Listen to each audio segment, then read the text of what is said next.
particular movie or documentary online, but just can't find it anywhere. Reddit user PillowTalk65 was having that exact problem with the 2005 documentary Bangkok Goal, a film by Jordan Clark, which originally aired on CBC. On March 18, 2023, they took to r/unsolved mysteries in hopes of finding this piece of seemingly lost media.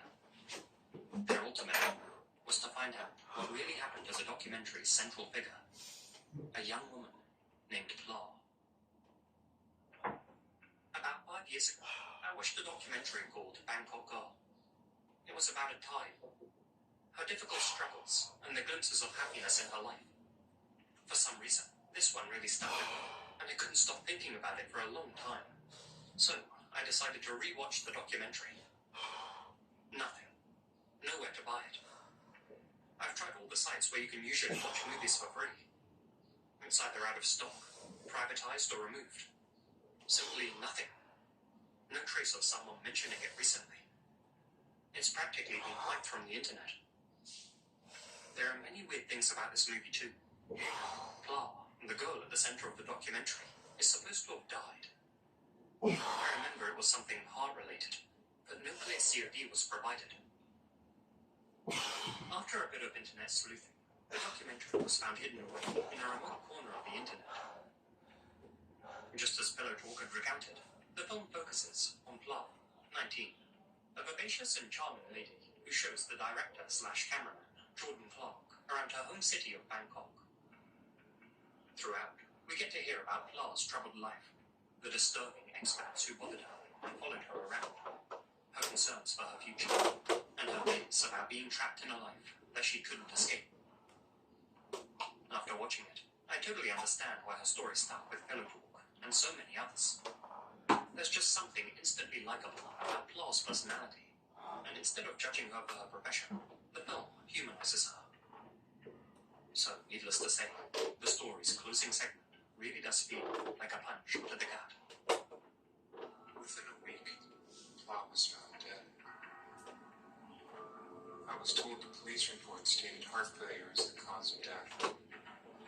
A typical explanation to avoid costly medical examinations. Flye wanted to show me the beauty of Bangkok. She did, through herself and the warmth of her soul. But that ambiguous ending also left many scratching their heads. It just felt so sudden and unexplained. On screen, Flye looked to be a healthy young woman in the prime of her life. Had one of her customers done something to her? If so, who was responsible? Unfortunately, the director, Jordan Clark, gave no further clarification, saying in an interview that he had made a promise to not disclose any details. If you take to the internet now to uncover Flye's fate, you won't find any definitive answers. What you will find is a small community of people debating whether Flye really is dead at all. In the minds of some, Jordan Clark faked the end of the documentary for poignancy. The big finish, so to speak. He made out that Flye had died to give the film a greater impact, to make it more memorable, and give him a better chance at jump-starting his career. The nature of her demise was ambiguous, because she really hadn't died at all. According to one person online, a friend of Flye's had personally told them, quote, "Good Flye is alive and well, living a very successful married life outside of Thailand, with the ability to come and go as she pleases." The content of Jordan Clark's trash may turn out to be very damaging to her.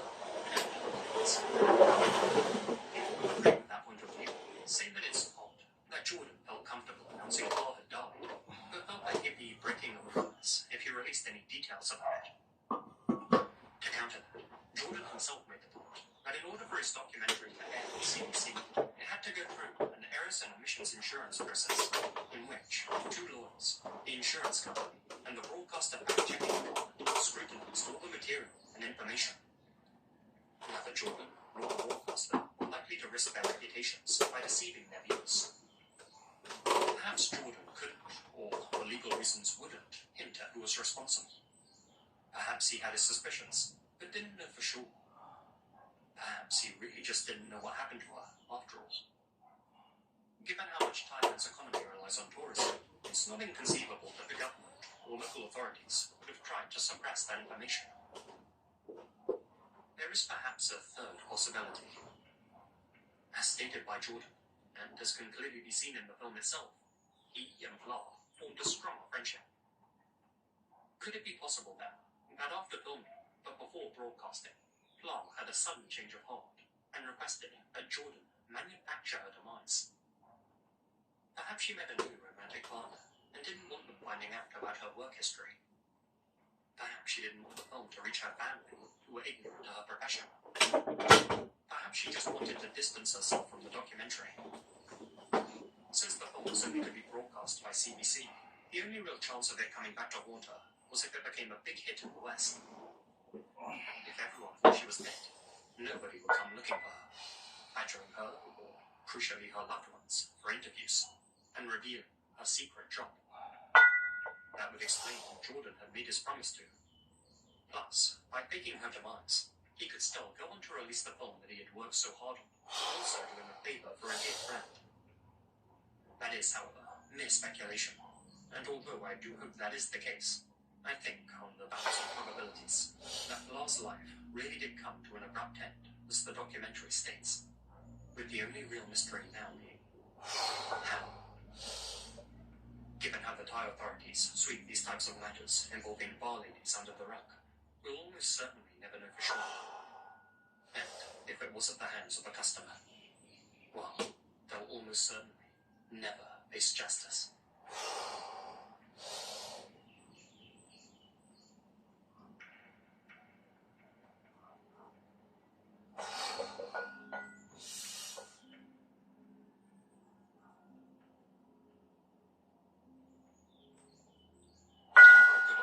Reddit mystery now. One that may be much darker than it appears on the surface. On the 6th of March 2017, Reddit user Casio made a post on RVI, a subreddit where members band together to solve real-world problems, both big and small. The post was titled, "Found Cry for Help on Reddit from Thai Factory Worker." Casio was referring to these posts made by user Vijita Gaikan 001. Since February 22nd, 001 have been leaving the same comment on various posts across the site, seemingly at random. I faced a serious problem of human rights and duty that I am in Thailand. Please help me. All the comments were identical. The same two sentences written in Thailand. Please help me. All the comments were identical. The same two sentences written in slightly broken English, except for the letters, which appeared on February 23rd, written in Japanese. Translated, it read, "I'm 8 hours left in Thailand." After 3 weeks of leaving these comments over Reddit, 001 fell silent. He never posted again, and his account remains inactive to this day. His posts have mostly fallen on deaf ears. That is, until Casio picked up on them and connected a few dots. I googled Vijita Gaikan, and it's a seemingly low-profile factory in Thailand. Thai factories have a notorious history of essentially holding their workers hostage as slaves in disgusting conditions. I think there's a good chance this is real, and that there are a number of people who need real and immediate help. If anyone who has the ability to find relevant resources can look into this and point appropriate parties in the right direction, they'll have my utmost gratitude. I know there's a possibility it might be a sick wreck, but the name is awfully specific, and I imagine near impossible to coax from Google. I'm gonna have trouble sleeping tonight.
companies, and particularly fishing companies, treating their workers like livestock.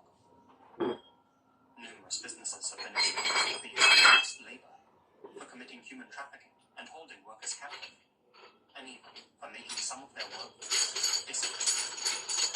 Employees in such companies are made to work grueling hours for little or no pay and have to live in terrible conditions.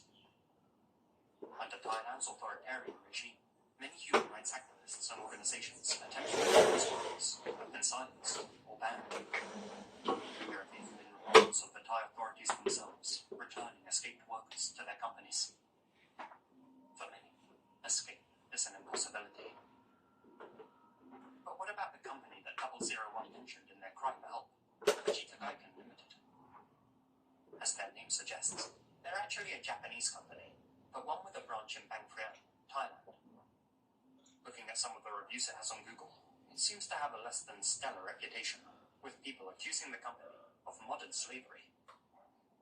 That being said, none of these reviews predate 001's comments, so in all likelihood, they were left by people familiar with the Reddit mystery, and I personally can't find any concrete evidence of Vegeta Gaiken Limited mistreating their workforce.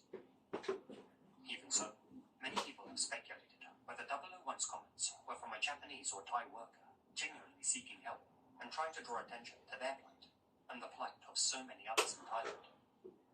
A worker who couldn't speak English, but who felt trapped and didn't know where else to turn. Indeed, the wording of 001's plea read as if it had been copy and pasted from Google Translate, a theory supported by the fact that all their comments have been left on threads unrelated to human rights issues. No, all except for one, that is. Aside from that, it appeared as if the person behind the account was clicking on threads at random, just hoping that their cry for help would get picked up by somebody. Given that they appeared without rhyme or reason, some users have suggested that the comments may have been made by a bot, and that this may have been nothing more than a hoax. However, the majority of the listeners seem to disagree, stating that if this had been all of a spam bot, it was pretty awful at its job. Not only did the plea sometimes appear twice in one thread, or even twice in the same comment, but said comments were also made at intervals, consistent with manual posting. The subject matter of the plea itself was also extremely niche, and if the creator of the bot was simply trying to troll, they would have surely picked a topic that would garner more attention. The fact they didn't respond to any replies left on the comments may have indicated they were a bot, or it may have just meant that they had limited English abilities. The fact their accounts suddenly stopped posting could have suggested they were bored, or could have thought that they were rescued, or silenced. Since this mystery was brought to Reddit's attention, users have been able to track down a deactivated account by the name of help 001 001 001. In February 2017, this account has been posting identical messages to those made by Vegeta Gaiken 001. And likely belong to the same person. Interestingly, this former account also made two other comments in Japanese, both of which also alluded to power harassment. Which brings us back to Vegeta Gaiken 001's widely known Japanese comment. Power harassment is, unfortunately, a common problem in Japan, and involves company workers in senior positions taking advantage of their underlings. Although horrible, it certainly isn't comparable to forced labor. Perhaps 001 was an employee of Vegeta Gaiken's Thai branch, but had actually been complaining about workplace bullying rather than forced servitude. But what do you think? Were these comments a hoax, or a genuine plea for help? Was Vegeta Gaiken 001 a troll, an employee of a horrible boss, or a worker forced into the most terrible of existences imaginable? A life of servitude. Well, after looking into this mystery and reading some of the report,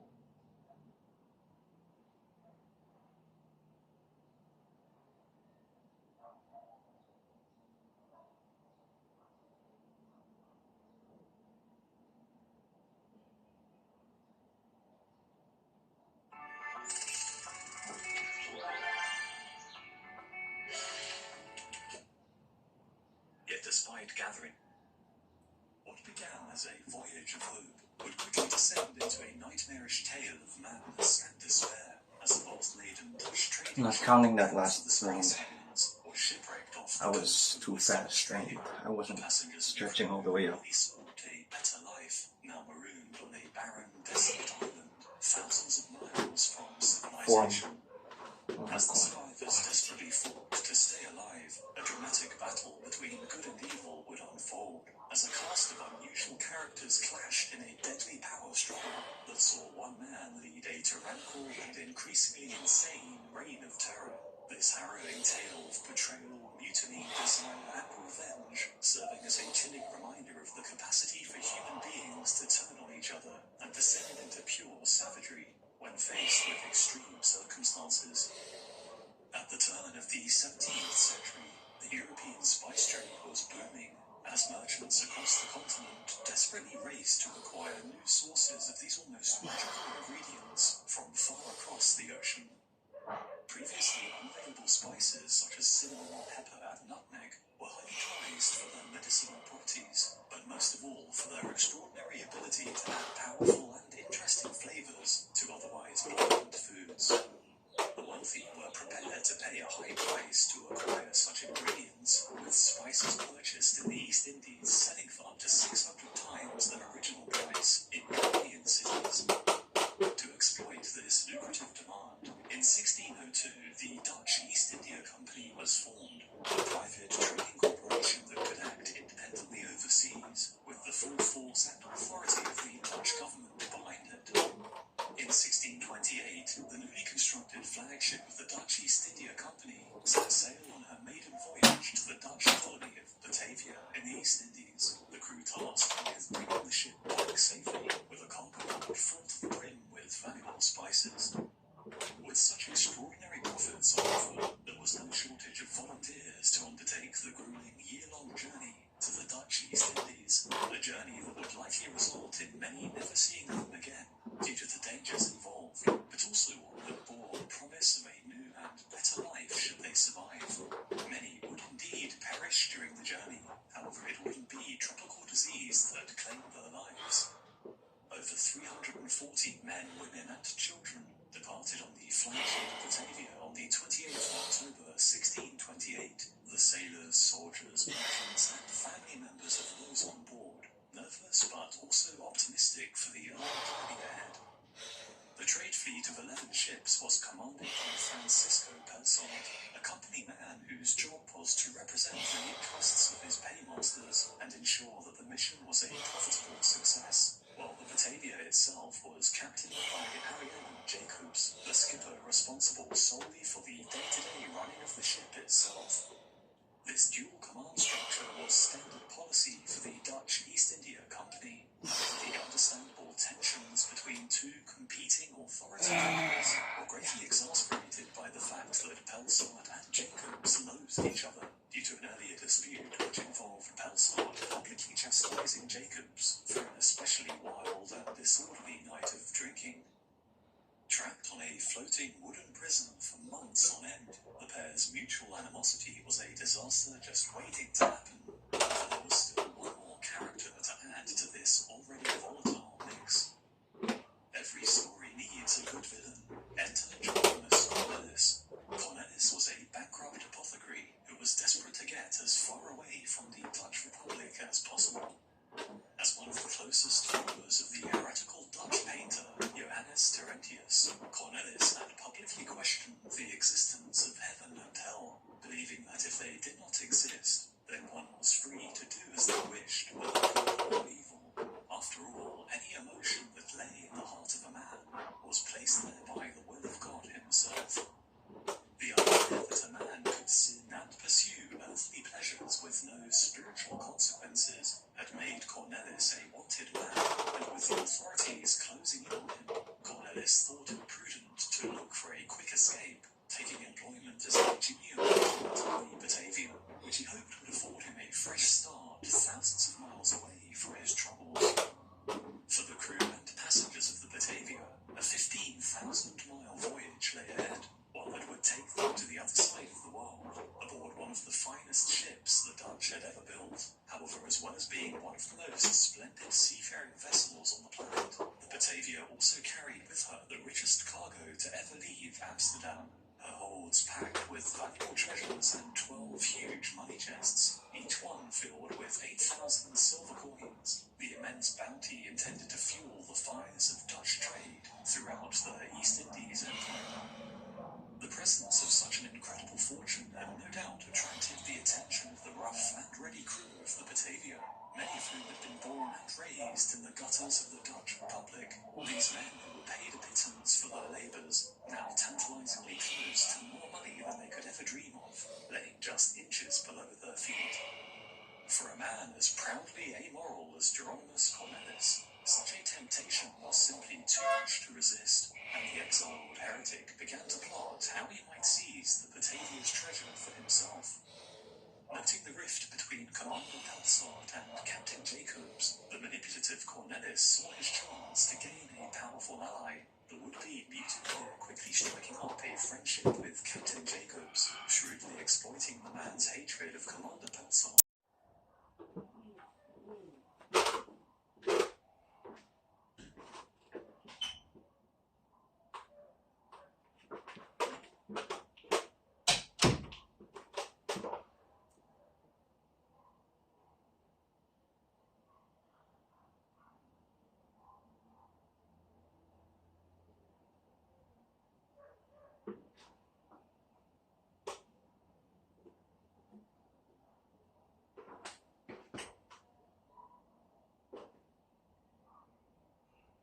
So I forgot, or I thought I was done with the workout, but I guess I missed out on some of, well, the other 3 things that I was supposed to do actually. So sorry about that.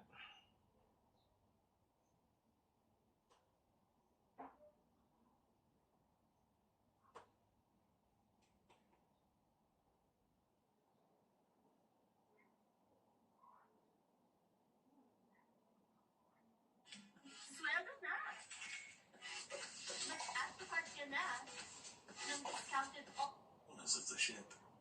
Yet despite gathering a small following of committed mutineers, Cornelis and Captain Jacobs knew that many more men would be required if they were to forcefully seize control of the ship. The problem they faced lay in the crew's perception of Commander Pelsard. The man was simply not unpopular enough for any widespread mutiny to take hold. He had treated those under him reasonably and was generally seen as a benign authority figure.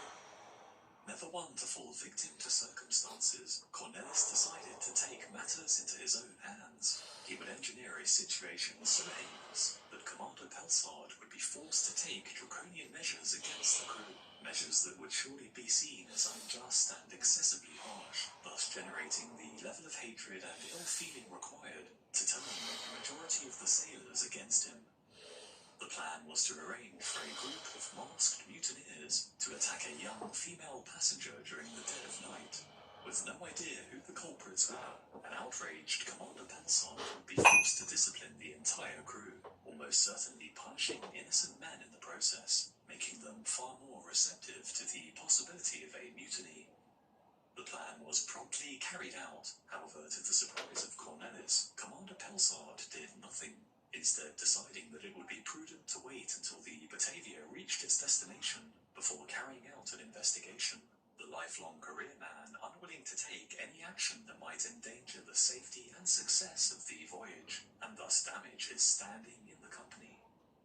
The disappointed mutineers decided to bide their time and go back to the drawing board. However, before any more plans could be formulated, fate intervened.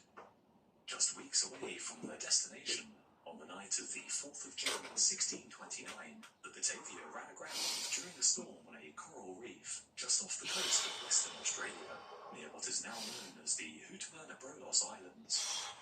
The impact was so severe that the now trapped ship began to break apart as towering waves crashed against it, and many of the passengers and crew were thrown into the churning waters and drowned.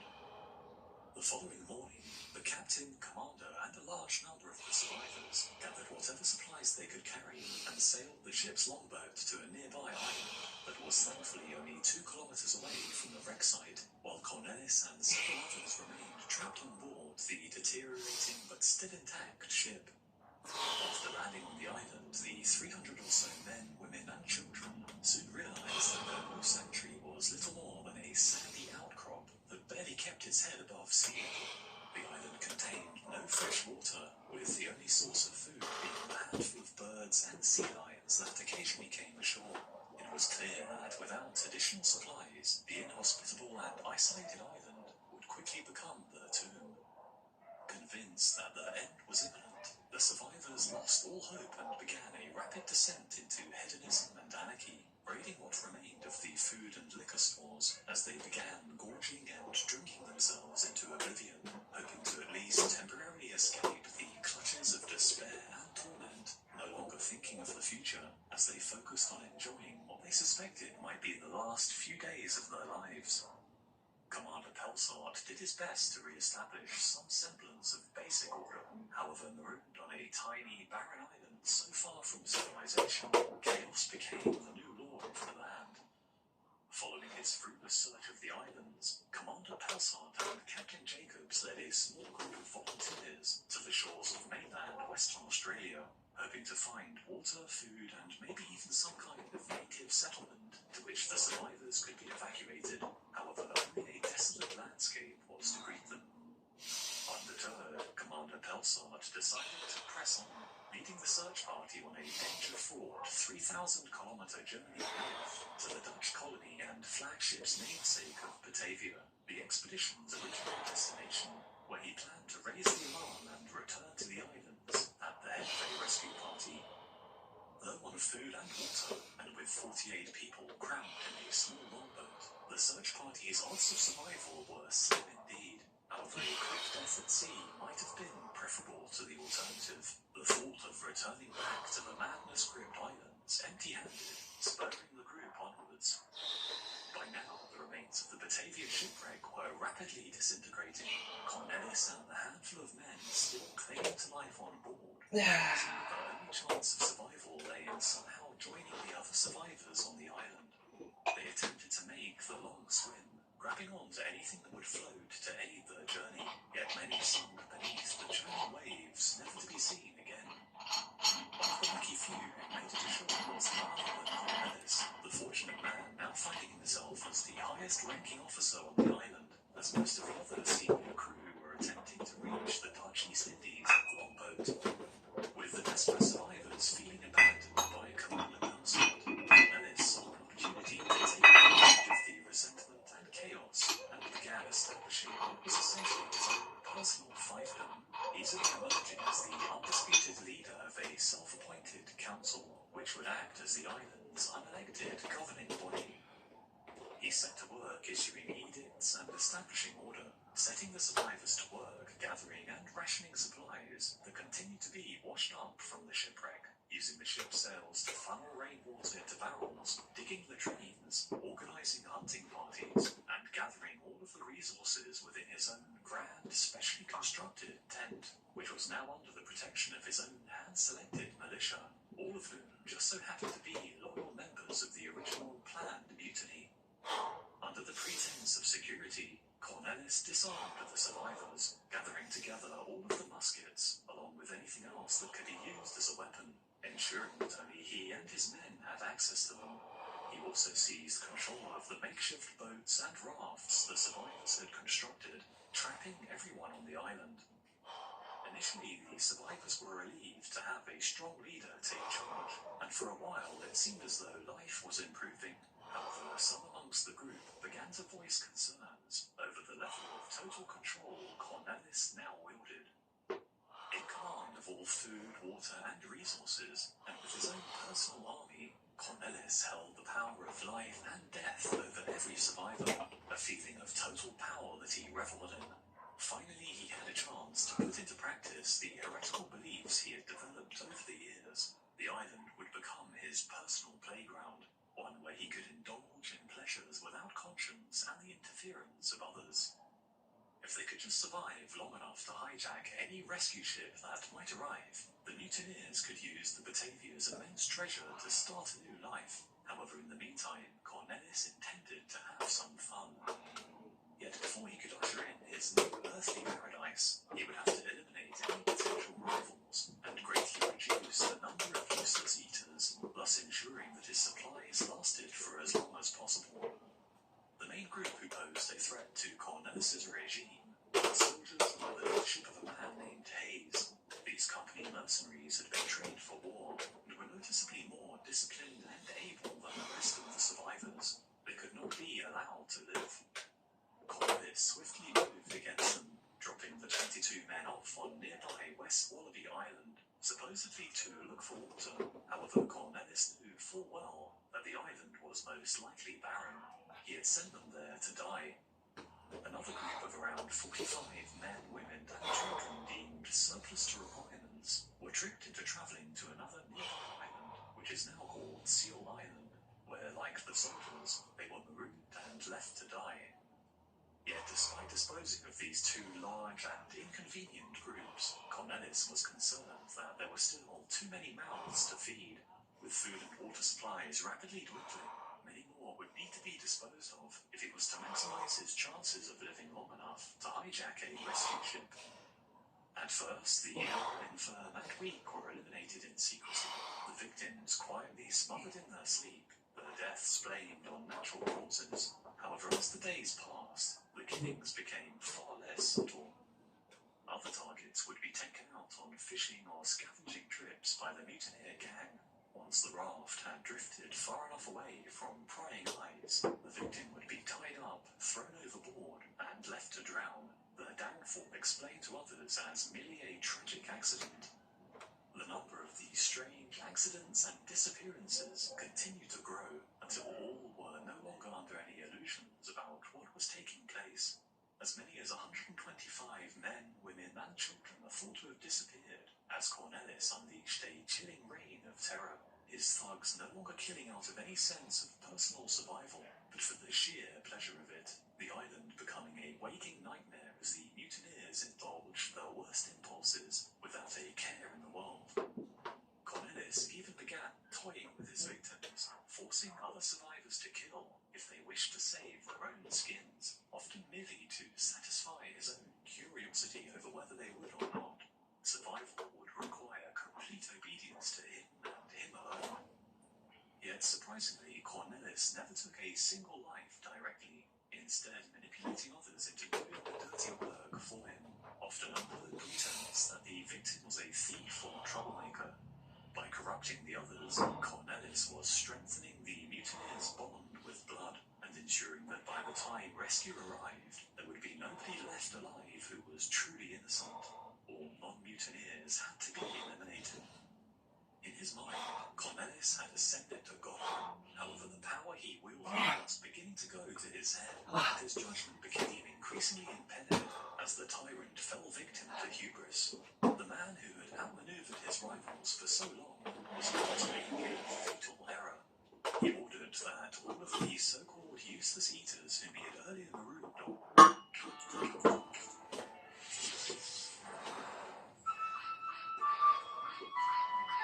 Seal Island be silenced forever. Loyal as ever, his war party of mutineers gleefully carried out their master's bloody command, falling upon the unarmed and shocked inhabitants of Seal Island with terrifying ferocity. However, as the laughing men chased the quarry down, 8 men managed to escape the slaughter, covertly paddling away on makeshift rafts they had earlier built. They intended to seek refuge with the only other group in the area, Hayes and the handful of soldiers on West Wallaby Island. Marooned on the supposedly waterless island, Hayes and the rest of the soldiers had achieved the unthinkable and located an abundant supply of fresh water. The island was even home to a population of wallabies, which the soldiers gratefully hunted for meat. With almost unlimited food and water, the soldiers had grown stronger by the day, while Cornelis and the mutineers grew weaker, their dwindling supplies gradually robbing the fallen men of their strength. Hayes had dutifully attempted to alert Cornelis and the other survivors of their astounding success, lighting 3 small fires to send out a smoke signal, as earlier agreed. However, as the days and weeks passed, it became apparent that Cornelis had no intention of rejoining the 2 groups. Hayes could not understand why the others hadn't come to check on them. After all, he was sure that they would have seen his smoke signal. An explanation for the lack of response soon arrives when the shell-shocked 8 survivors of Seal Island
body count from the slaughter on Seal Island revealed that 8 men were missing.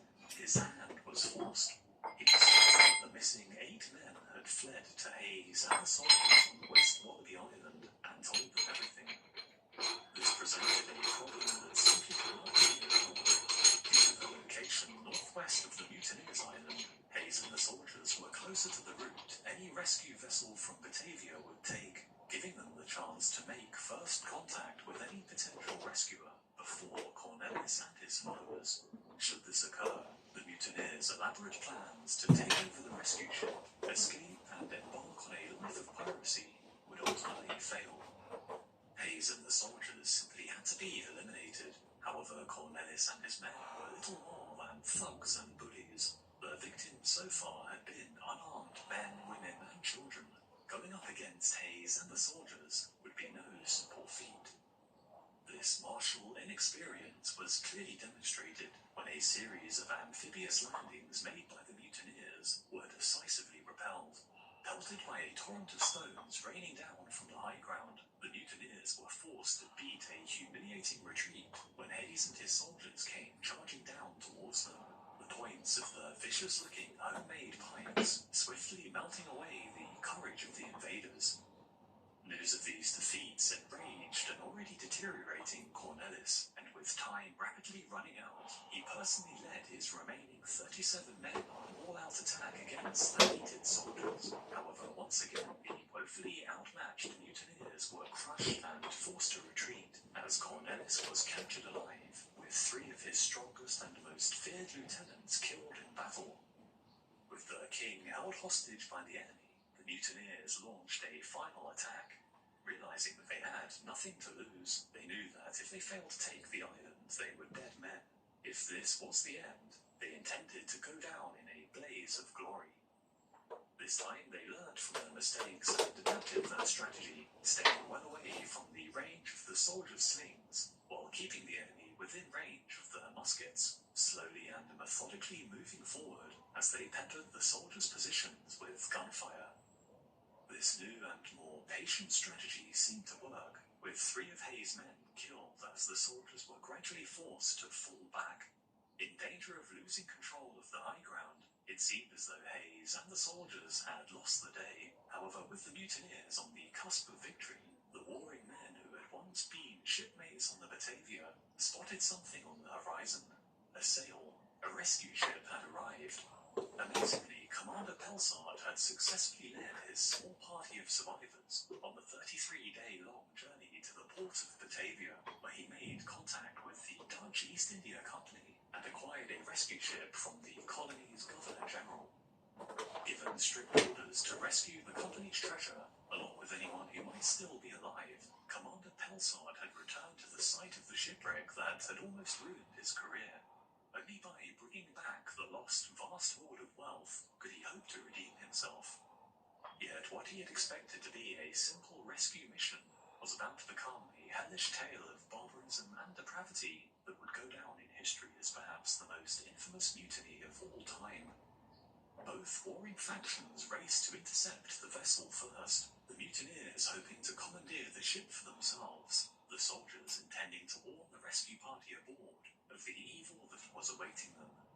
The lives of all depended on what was essentially a rowing race, as both factions' boats sped towards Commander Pelsart's rescue ship. Fortunately for the commander and his men on board, Hayes reached the ship first, and was thus able to present his side of the story, warning Pelsart of the events that had transpired, and the treacherous fate the mutineers had planned for him. Armed with the horrifying knowledge of the crimes that had taken place,